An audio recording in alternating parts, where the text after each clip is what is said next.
Grappling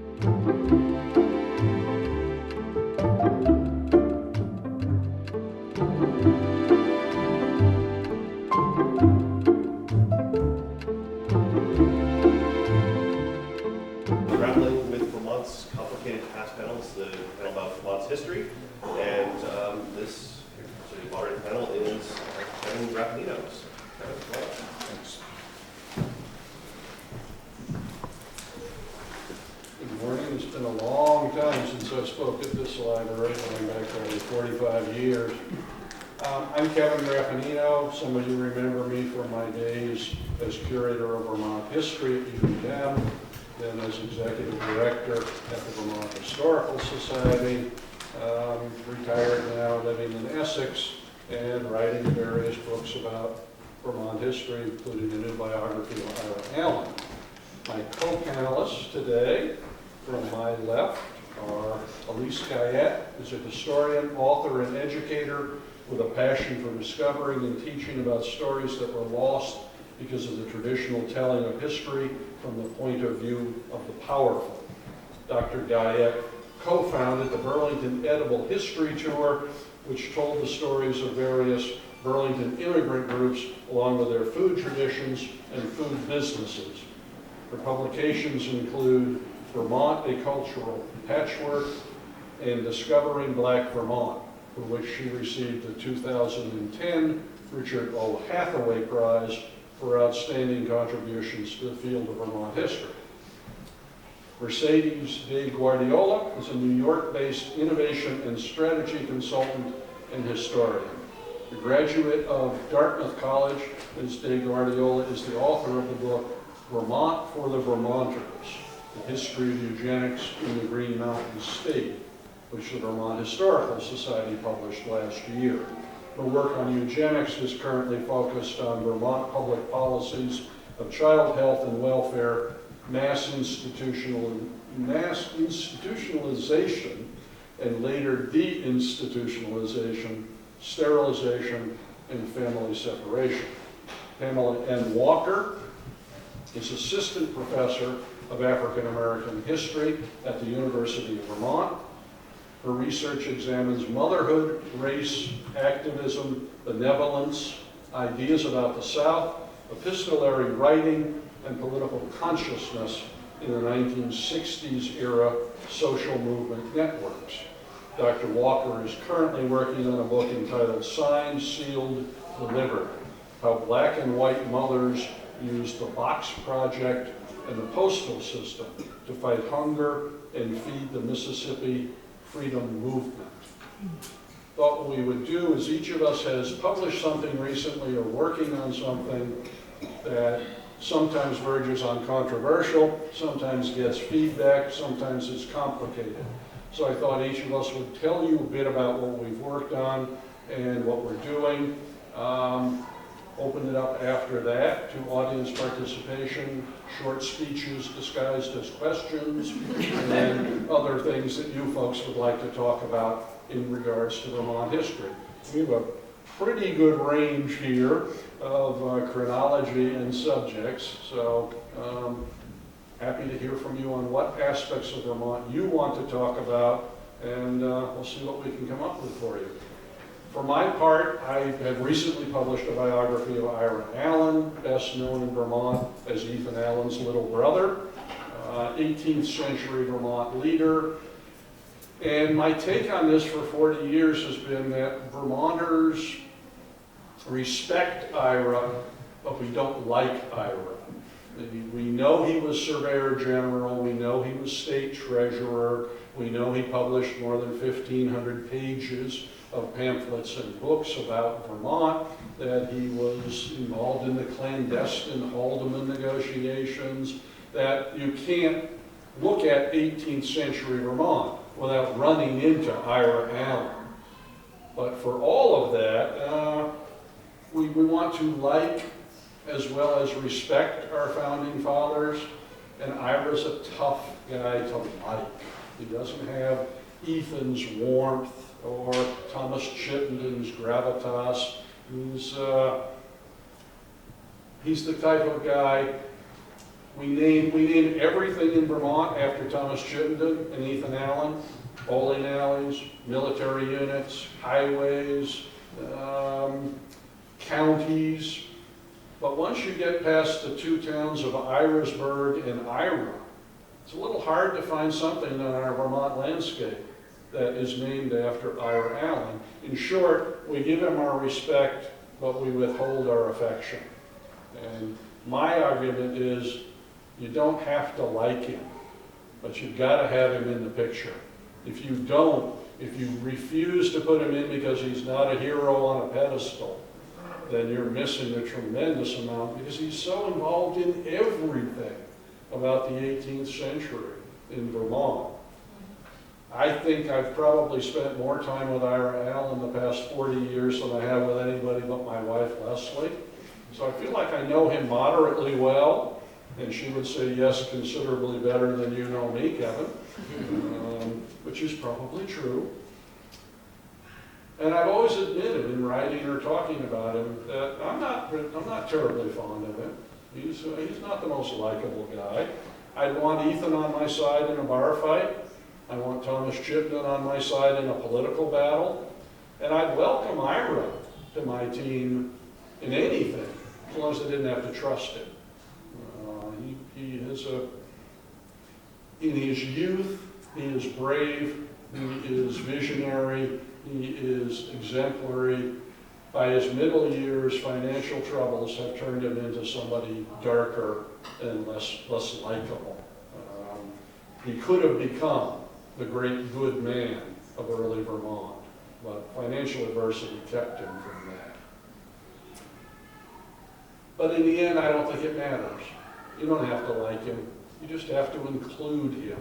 He has to be the guy who you look to on land speculation, the guy you look to on the Haldeman negotiations with. Haldeman negotiations are with England during the American Revolution. Will Vermont drop out of the Revolution and rejoin the British Empire? This is the great controversy of early Vermont history. Did our founding fathers mean it? Would they really have done it? Would they have abandoned the American cause? You know, Ira's the key player, so you can't study Haldeman without him. I have a bias in Ira's favor because I like visionaries. I like the early pioneer leaders who saw Burlington as a city on a hill rather than worrying about chopping down trees on their own farm and putting in a crop. I like the visionaries, and most of them failed. Ira failed. The next generation in Burlington becomes wealthy based on his ideas. But you've got to have those guys. You've got to have people who look at the way things, not Robert F. Kennedy. I don't look at the way things are and ask why. I look at the way things are not and ask why not. And that's what Ira was for us. There's honor in what he accomplished and did for Vermont, and there's respect due to him for what he attempted but failed at. So you don't need Ira on a pedestal. You got to have him in the tapestry. If you don't, then if you only want founding fathers you admire, then I would urge you not to look too deeply into any of the founding fathers, because they were human, they were nuanced, they were complicated individuals, and Ira certainly was all of that.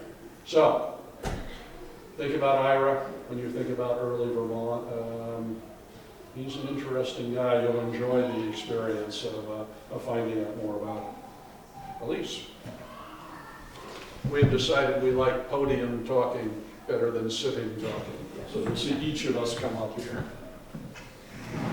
Thank you, Kevin, and welcome everybody. In 1935, W.E.B. Du Bois wrote, "Nations reel and stagger on their way. They make hideous mistakes. They commit frightful wrongs. They also do great and beautiful things. Shall we not best guide humanity by telling the truth about all this?" That's what history is for us. It's to guide us. It's to uncover the good and the bad. It's so that we can learn about the pitfalls and learn how to avoid them in the future. It can lead us to a better future. But we can't do that without knowing the truth about our past. This book that I wrote is about a community of black farmers in Heinsberg, Vermont. And it really shows the complicated history of the people of Vermont. It's about black Americans, and it's about their struggle against oppression, their hard-won gains, their constant resistance to subjugation. Yes, even in Vermont. And we also see thrilling progress, but often leaving them with the sand shifting beneath their feet, and they're pulling them backwards. But nevertheless, they persevered. This book also illustrates the idea of progress. We often think about progress as things just keep getting better all the time, right? In the history of anybody except, the powerful is more like this. This is progress. You have a victory for humanity, and then there's a backlash. And then you're left digging yourself out, and there's another victory.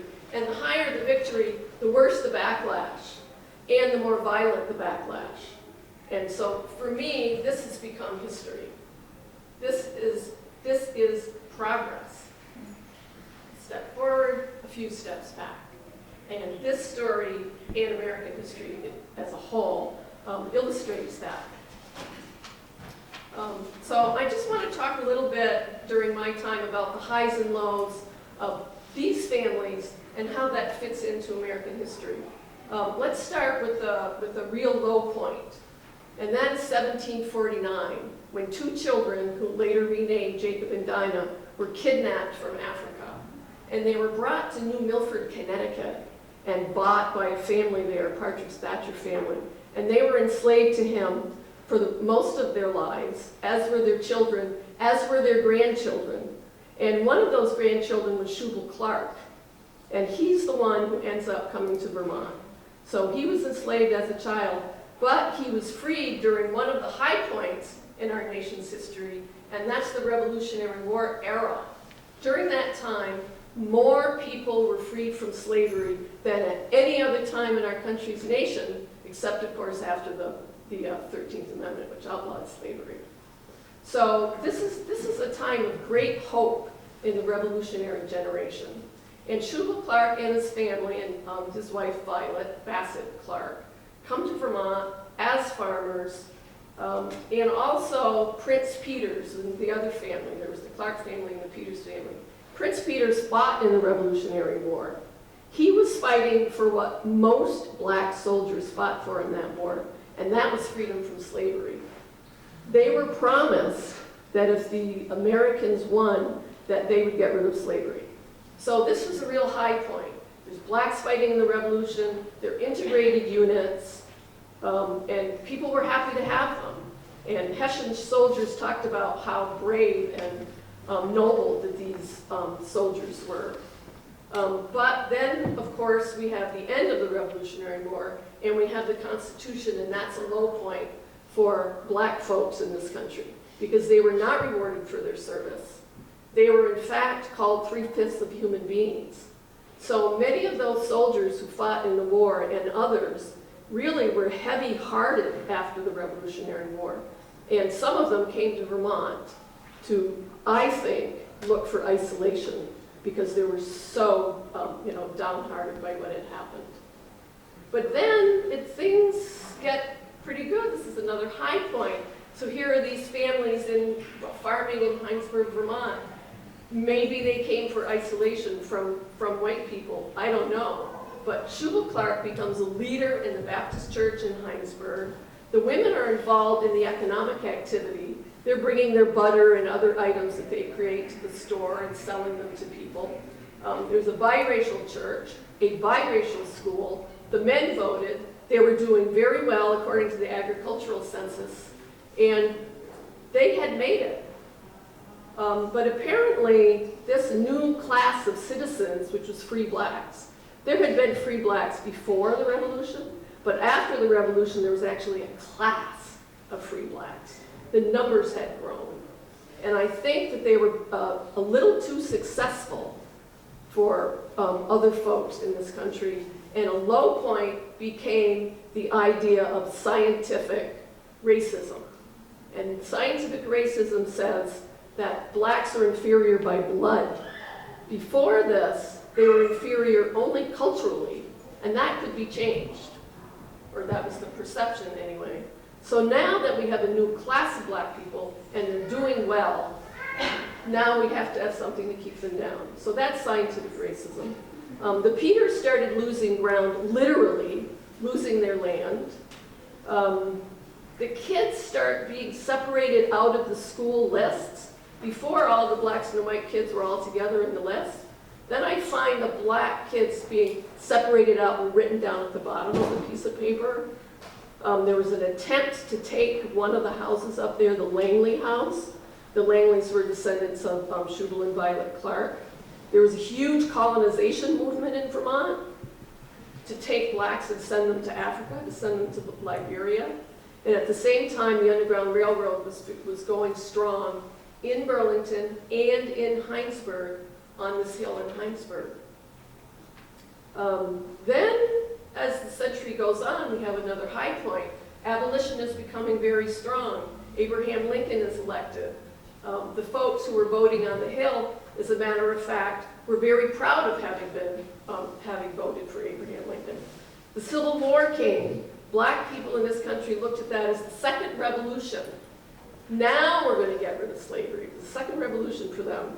And 4 men from this hill in Heinsberg fought in that second revolution, the Civil War, along with 198,000 other black soldiers and sailors. And they won the war. This is a real high point for people. Loudon Langley, one of the soldiers from the Hill, stayed in South Carolina afterwards. He was deeply embedded in Reconstruction politics. As a matter of fact, he was one of the founding fathers of radical republicanism. He was at the 1868 Constitutional Convention in South Carolina. He became the first superintendent of schools ever in the town of Beaufort, South Carolina. He was the town auditor. He was an election official.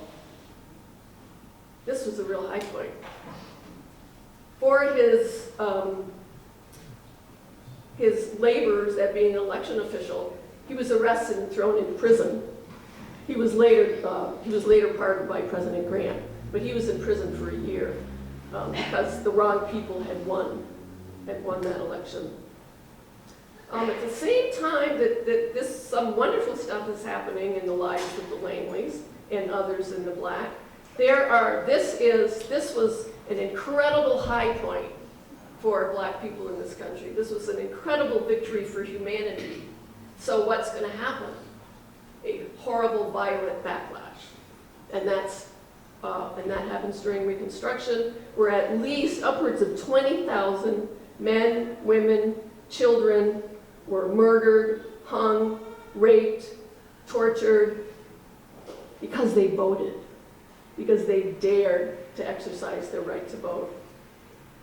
So what happened to the Langleys was that he lost all of his jobs with the 1876 election. This is one of the lowest points. The 1876 election, the motto was Tilden or blood. Tilden was running against Rutherford B. Hayes. Rutherford B. Hayes won the election by 1 electoral vote. The people who were supporting Tilden threatened to attack Washington, D.C. They were ready. They were on their horses. They were going to go attack the Capitol. We know echoes of that today, of course. The attack never happened because they had to deal with Rutherford B. Hayes. That attack would wait until 2020, when it did happen. I can't help thinking that, do we have a motto today that is somebody, a presidential candidate's name or blood? It's the echoes, it echoes loudly for me in my mind. But anyway, so Loudon Langley lost all of his jobs. He had been injured in the war. He had to, the only job he could get was an assistant lighthouse keeper. And he's carrying 50-pound barrels of oil up to the top of the lighthouse. It led to his early death, I'm afraid. And he's buried in the National Cemetery in Beaufort, South Carolina, along with one of his brothers, who also died down there in the war. So just to finish up, there are still echoes of Reconstruction in 1866. Echoes today very loudly in our country. What started in 1866, immediately after the Civil War, is still with us today, and this is what they were fighting for then in the South. States' rights versus the federal government. Control of textbooks, banning books, official curricula pushing the lost cause, voter rights limitations. Now, this is 1866, all of this started. The prison industrial system, cries of black socialism and communism, fears of being, dominated by black and brown people. Today, think immigrants. All sorts of moans about white men losing their rights. It echoes loudly today. But we don't learn about this, I don't think, in school very often, and that's because if this is history, often we're teaching just the high points, which seems like this is progress. And we ignore the low points. We need to learn about those low points. Because we cannot rest on our laurels when we have a victory for humanity. We have to understand that we're here, people are going to be pushing back on it. So we can never rest on our laurels, and we need to stay vigilant to protect our victories. Thank you.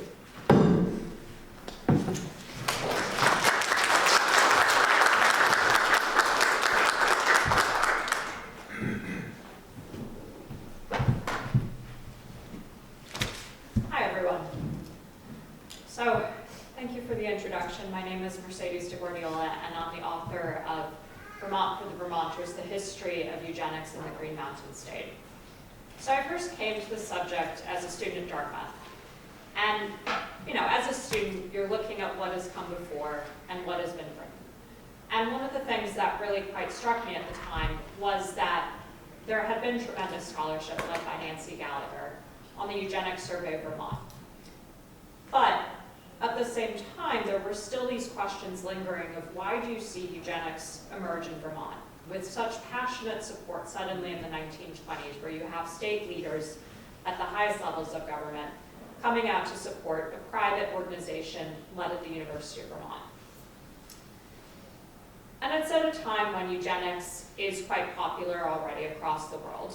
It's the field of human breeding that was founded by Sir Francis Galton in 1883, and he's the cousin of Charles Darwin.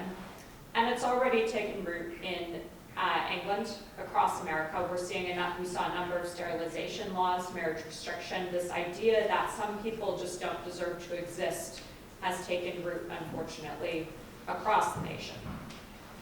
But then we come back to Vermont. Why the 1920s? Why does this emerge in 1925? We see a sterilization law in 1931. It's a voluntary law. There's a lot of illogical parts to it. And then we get told that there's only 252 sterilizations roundabouts.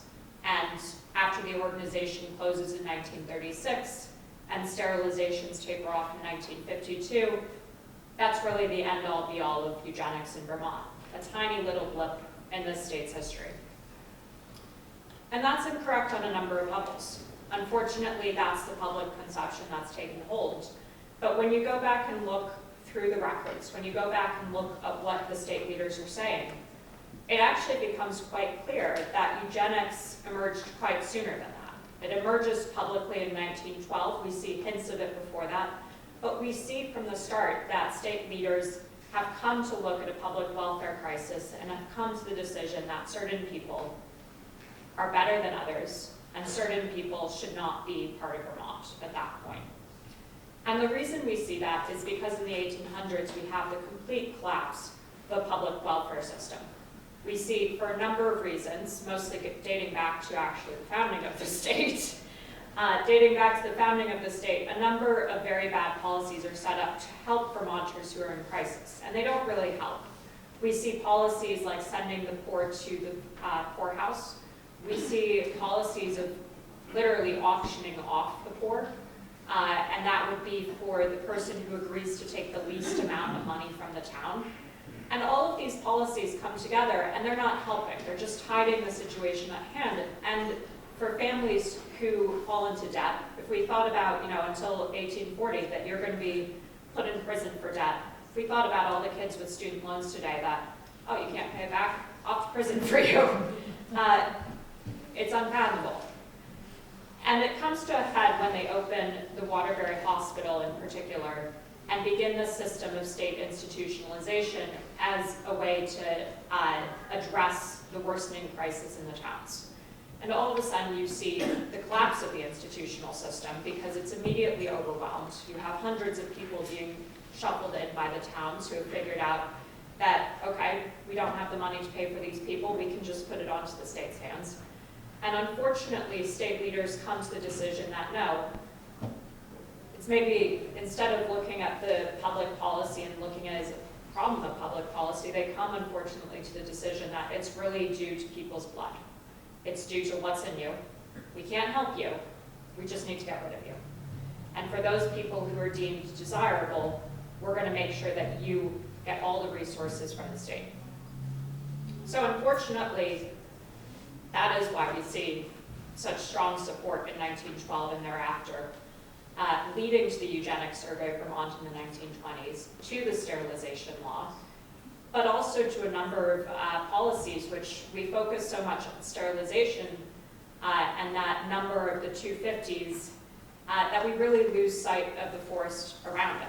The fact that thousands of Vermonters were swept into the institutional system, that they were locked up at Brandon, that they were locked up at Waterbury, many times for their entire lives. That the idea was that they would be removed from society, that they should not have the right to procreate, that they shouldn't have the right to live among their fellow humans.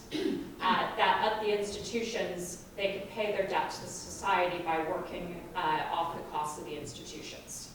And when we get into talking about eugenics in Vermont, that's one of the major difficulties because we still use this language of medical terminology. We still call people who were sent there patients. How is that a patient system? How is that a medical relationship when you're saying that your patient, the purpose of them going to an institution, and there were people who were sent for legitimate medical reasons, but the purpose is really that they don't deserve to exist in society, that they can be put to work. That's not a medical relationship, and it's one of the things we still grapple with today.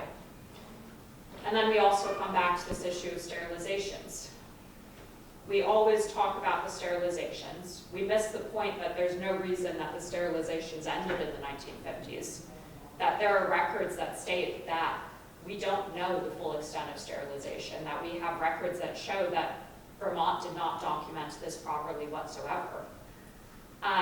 But we also miss, by focusing so heavily on the Eugenics Survey of Vermont and sterilizations, we miss all of the other facets of eugenics. And unfortunately, the impact of eugenics is one that we still see today.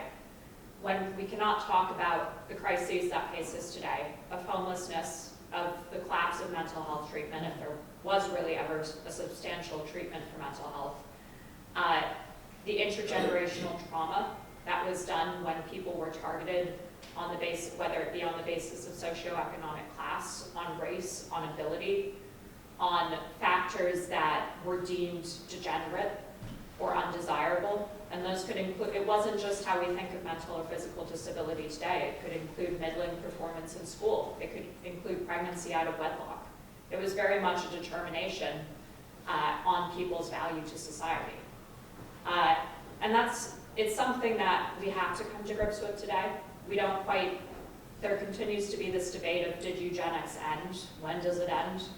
And we still see shadows of when we talk about who deserves to live, who deserves to be here, when we're talking about genetic therapy for expectant mothers.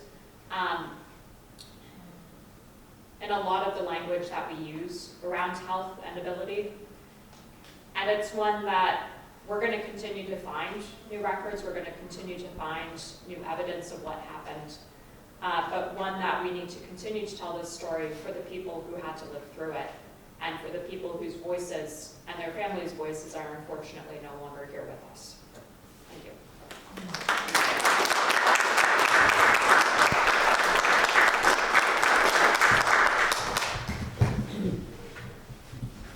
Good morning, everyone. My name is Pamela Walker. I'm an assistant professor of history at the University of Vermont. And I'll be talking a little bit about the book that I'm currently writing called Zion Still Delivered, How Black and White Mothers Use the Box Project and the Postal System to Fight Hunger and Feed the Mississippi Freedom Movement.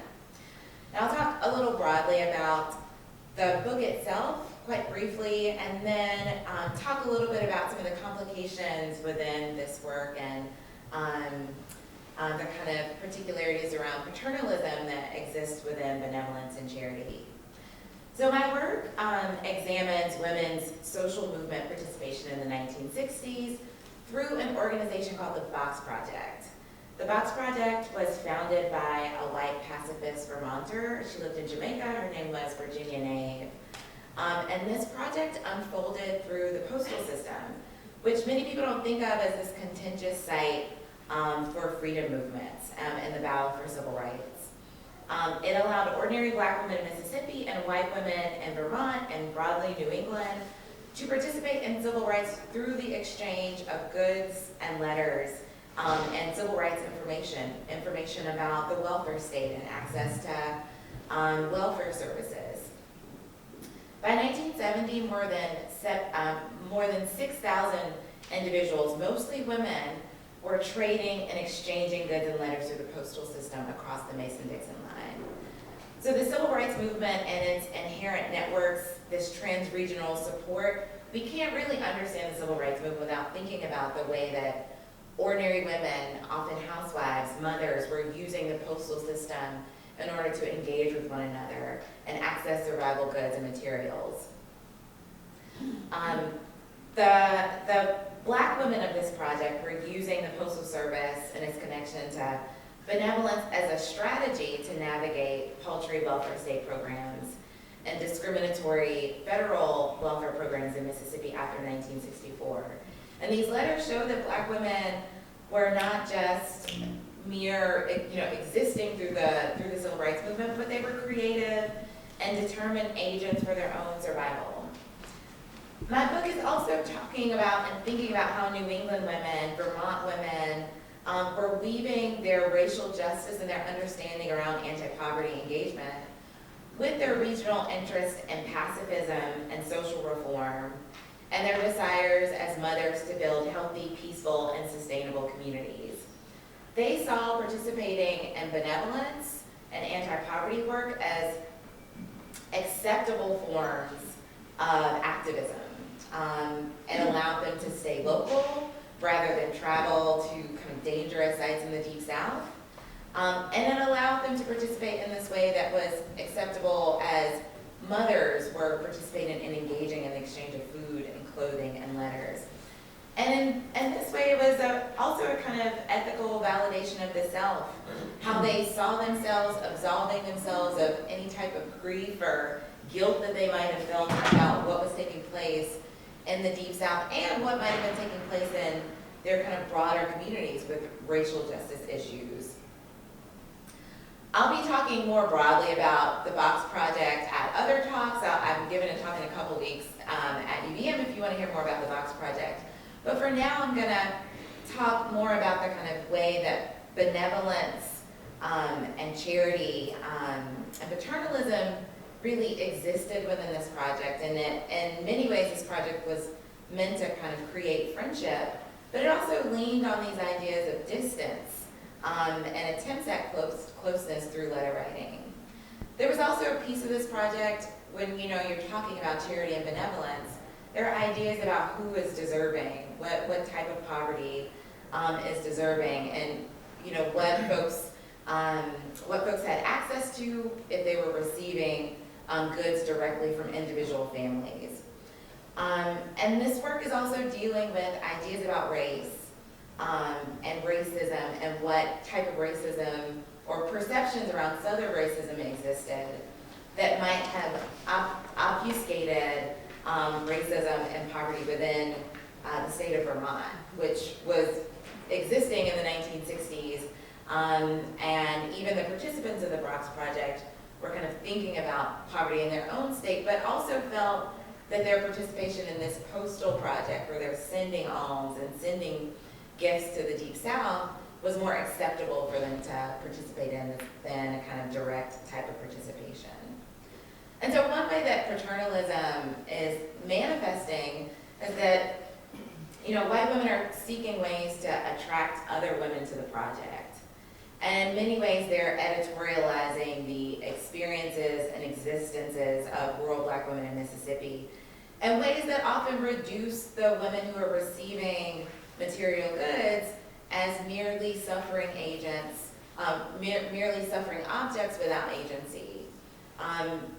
They're often writing posts in local newspapers asking folks to simply imagine mothers with 5 young mouths to feed, living in one room with the, quote, stench of human excretions. It's simply too much to bear. Can you see distended bellies of these poor Black families? There was extreme poverty in Mississippi, to be sure, but in many ways, women are kind of creating the Black women who are living through this as without agency and without kind of any ability to kind of engage and act upon themselves in order to navigate and root themselves out of the situations that they were living in. So many of these women are creating an image of Mississippi, using their own words, as a kind of third world entity within the United States. And they were kind of believing that those who endured Southern poverty were helpless, and that white helpers who were participating in this project kind of situated themselves as the ideal persons for uplifting these Southern communities. And the founder of the Box Project, she sometimes attempted to fight against these notions of Mississippi as a, quote, third world, and sometimes she was contributing to this notion. And so in many ways, she communicated the kind of lived experience in the ways that Black women were advocating for themselves at polling places and at welfare offices. And at the same time, she was also, in her attempts to attract women to the project, comparing Mississippi to global South nations. She said, people say to me, you're running your own social welfare project. And she says, you can't wait for the slow turning wheels of the government to grind out change. She says, people are starving. This isn't, quote, India, it's the affluent United States. So again, this comparison between global South and more kind of international forms of poverty, but existing, kind of creating Mississippi as a world apart within the United States.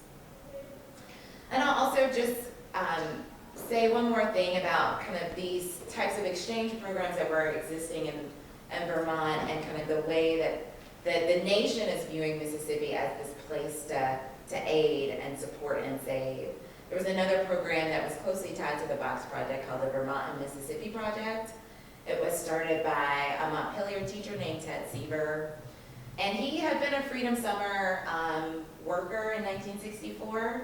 And he had planned to return to Mississippi with his wife and their 2 kids to start a community project and a community organization. They were gonna live in the Black area in Jackson, Mississippi. They were gonna work with leaders to establish a community center, a nursery school, a freedom school. And all of this was a real noble effort, and I think a kind of project around community organizing that was rooted from some of the work that interracial activists were doing in Freedom Summer. This project is controversial from the very start, and it actually kind of aids in these ideas that Mississippi leaders were saying were a kind of invasion of Mississippi. And this project also kind of illuminates the cracks in the veneer of what many people at this time, or at least Ted Sieber believed, he believed he was following in the tradition of the state, to despise racial discrimination. He was going south to, quote, fight for the Negro, doing what thousands of Vermonters had done, he believed. But white Mississippians rejected this project, and the sentiments of white Mississippians around this Vermont and Mississippi project were actually shared by a number of Vermonters. A Mississippi newspaper editor wrote a guest editorial in the Burlington Free Press and in the local Scott County, Mississippi paper, disparaging the project and arguing that it was financially corrupt and created unsavory alliances to communistic individuals. The author argues that Mississippi was under invasion and attack from Vermonters who had no right to come kind of uplift their communities. And this project was kind of, this writer from Mississippi attracted a following from other Vermonters who were against this kind of Vermont project. A woman named Miss Dorothy Gallagher from Proctorville was like, I'm so thrilled that you're talking about the problems with this Vermont and Mississippi project. I've been trying to expose this project for ages, since it started over a year ago, but I didn't want to expose this project because I would be called a racist or an extremist or worse. And she was not alone. There were multiple letters from Vermonters critiquing these civil rights programs and civil rights projects that were kind of Mississippi to Vermont exchange projects. An article that talked about the Vermont and Mississippi project also kind of strikingly talked about the experiences actually of Black Vermonters who spoke plainly about the isolation that she felt in the midst of projects from Vermonters going to Mississippi. She said she, as a Black child, felt racially isolated and that she was always self-conscious of her existence. And she also makes clear the various types of housing discrimination that Black people in Burlington were facing. Meanwhile, there were various Vermont projects that were only or primarily focused on racial justice work outside of the state. And so while it seems that Virginia Nave, who had this really incredible and well-meaning project of benevolence for Mississippians, and Seaver similarly has a project to fight for Blacks in Mississippi, this Vermonter, Miss Clark, says that actually there should be more work done here. There should have been more work done in Vermont to actually create inclusive spaces for Black folks who were already living here. So she was encouraging Vermonters to attend to the Black experience for those in close proximity, rather than focusing primarily on those needy from very far away. And so I think her words kind of lay bare the complexities of the various types of dynamics of well-meaning interracial projects within what many perceived was a progressive place, while also highlighting the reality of the lived experience of a Black woman in Vermont. So I will pause there, but thank you so much for your time.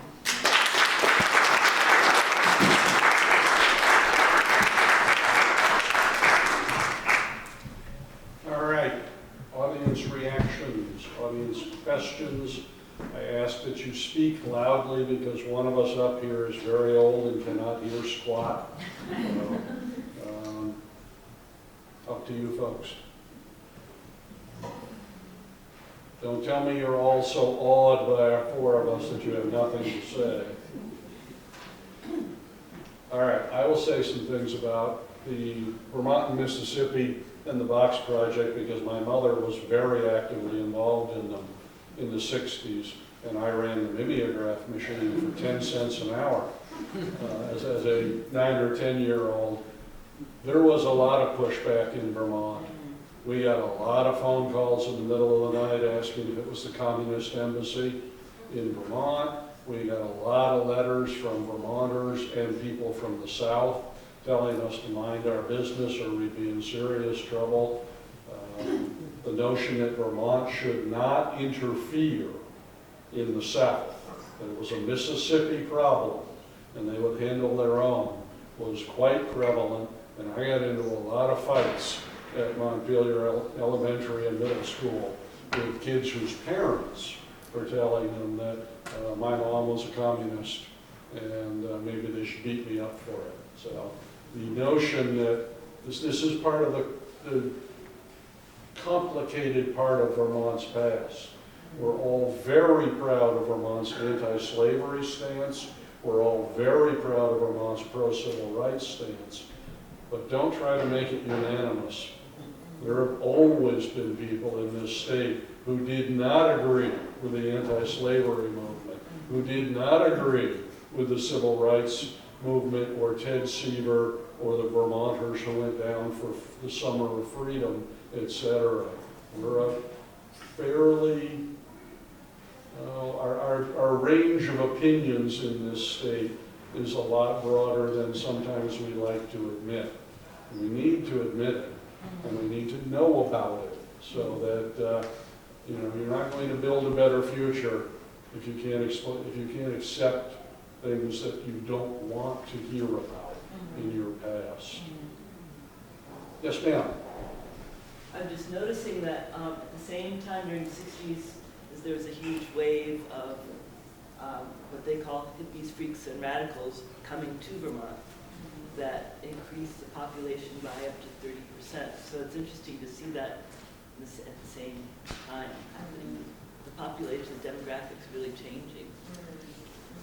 That's not a question other than... Yeah, well, and I think kind of speaking to what Kevin was saying, many of the women who found this really, even though it has these kind of complicated dynamics around paternalism and charity, they were so far ahead of their neighbors as far as understanding and thinking about civil rights and thinking about the intersections. Most of these women started out as pacifists. So they were anti-nuclear war, traveling internationally, going to peace protests overseas. And for many of these women, only after kind of more local information around civil rights, many of these women were meeting Black women civil rights leaders at pacifist events. Only after that did they start really kind of turning their investment to local civil rights within the country. But the thing about Virginia Nave is she is a part of a kind of early back-to-lander wave that started in the 50s and I think the late 40s. But she comes from bohemian communities in New York City. She's an artist. And so she's a part of that kind of pre-1960s hippies radicalism, but she's a part of the wave of folks who were thinking kind of more broadly, engaging in these kind of radical conversations, reading a lot of leftist work, as working with people whose parents were communists in the 1930s. And so she's a part of that wave of folks, certainly, of a kind of slightly older generation. It's a good point that many of the people involved in the civil rights movement in Vermont in the 60s were not native Vermonters. We moved up from New York and Boston. The interstate made it possible to get in and out. My mother came from the New York City area. A lot of this social activism, her colleagues, her friends, were people who moved into Vermont a little before Bernie Sanders. But they really changed the political face of this state from moderate Republican, we only vote for Republicans, to we'll elect Phil Hoff. Eventually we'll elect Bernie Sanders. It's the newcomers who make that change for us in political and social movements in Vermont and who boom the population. We went from 400,000 people or so in 1950, and now we're, 50–60% higher than that after a century of no population growth whatsoever. It's the newcomers who make that change. Sir? I appreciate how all of you are opening windows into aspects of our history that I was thinking the same word that you used, unsavory, right? The corners of our history that we don't really want to look at too closely. So your work is very important. And I think the image that's going to stick with me after today is that model of progress being so erratic, and not steady. That's really important to keep in mind as we as we go through difficult times and setbacks, it feels awful, and it looks like the end of the world, and we hopefully will rise again, and just have to keep plugging away. Elise made a very valuable point. When I was 9 years old when the Civil Rights Act was passed, my mother and I thought we had won. Civil rights was a done deal. There would never be any prejudice in America again. I thought when we passed the law banning cigarette advertising on television, we had won. Nobody would smoke anymore. It's an up and down, and it's a constant struggle. You can't just say, oh, we're done with that. That's all taken care of. Particularly for the young people in this audience. You've got to be wary, you've got to be vigilant, and you've got to push and fight for the things you believe in. Somebody will try to take them away from you, no matter what the law is. And an important, really important point on this issue is we elected a black man in 2008, right? This is a really high victory for humanity. And so many people were saying, oh, we're post-racial, everything's fine. And in 2010, when I first published this book, I said, yeah, but what's going to happen next? Because I knew about this. And I mean, we know what happened next, but a short 5 years later, 2013, the Supreme Court guts the Voting Rights Act. That was not an accident that had happened in 2013. It was because of this high point that we start getting, the pushback and sometimes the violent pushback. And we're in that era now, I think. Mercedes? It's always very interesting to me talking about high points when it comes to eugenics, because you would think, okay, it's a movement about getting rid of people we don't like. That's what it at its heart it is. It's some people deserve to exist and other people don't. And the thing was, the proponents of it actually thought that they had finally found a very humane solution. I'm not talking about the Nazis, but I'm talking about a lot of American eugenicists. They held this up as a progressive high point.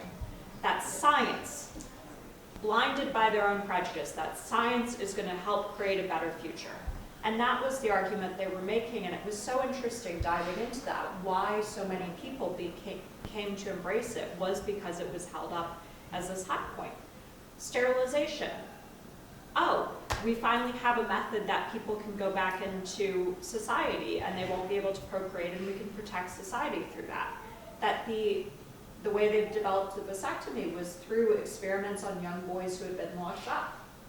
And that's not what's being said. It gets called basically in the Vermont press by one of the state representatives that now we've developed a humane method of male castration. That's humane. Humane. That's the word that keeps getting tossed around. So when we talk about high points, it's also making sure that we're not blinded by our own that when we think that we have reached a high point, interrogate it. That is this actually humane? Is this actually what is best for people? Or is it really, well, it's what's best for the state.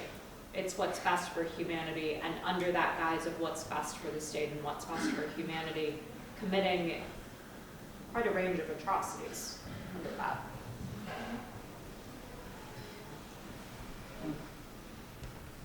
Yes, gentleman in the black sweater. Yeah, this is fantastic. Thank you guys so much for these really interesting talks. I have a question for Mercedes, although anyone can answer it if they feel interested in it. So one of the key questions of the current election is Donald Trump a fascist? And this has come up recently. Someone asked Kamala Harris, and she said yes. I'm curious. So one of the points I took your talk to be making was that the logic of eugenics has not left us in some ways, right? And I'm curious, obviously, one of the legacies of 20th century fascism is, the deployment of eugenics, as you were sort of alluding to in your previous comment. I'm curious if you see one of the features of Trump's quote-unquote fascistic rhetoric, I mean, not quote-unquote, but fascistic rhetoric, as a kind of return to some kind of logic of eugenics. I'm thinking about I don't know, in relation to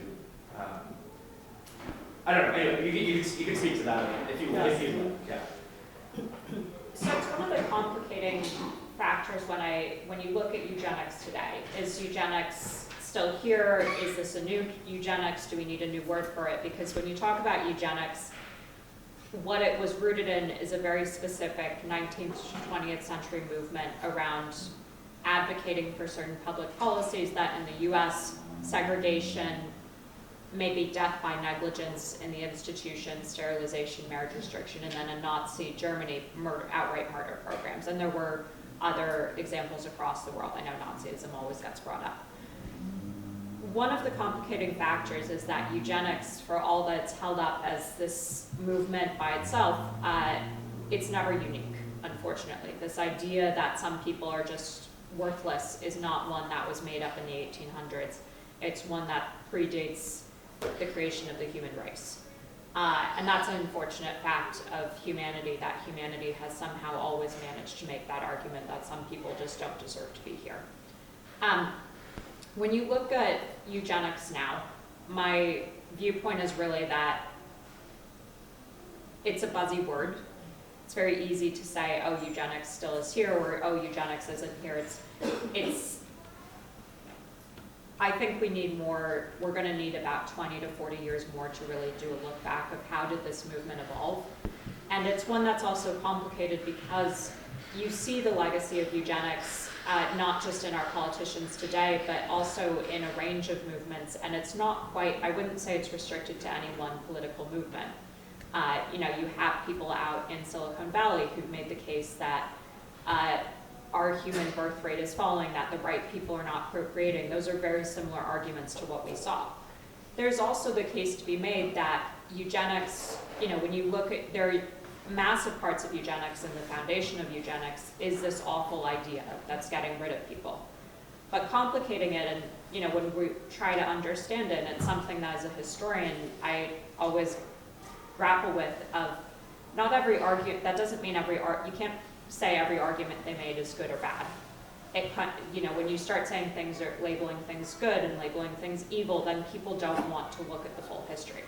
And some of the things that they were advocating for of, oh, better health for children, so that they can go on and be better proponents of the second part of that is not great. But the first part of it, there was a lot of stuff that they were involved in of getting rid of child marriages, getting, you know, better support for single mothers, that things that today it doesn't fit into this diorama of good or evil. And that's the complicating part as a historian of how can we move away from the simplistic definitions of good or evil to really understand this full facet of the movement. And that's how we're really going to understand and see right now that we're seeing the echoes of it. And then in 20 or 30 years, hopefully be able to say, oh, well, this is how this ideology changed. Maybe it has a new word by then. This is how it developed, and this was how it was also inspired by politicians and leading citizens today.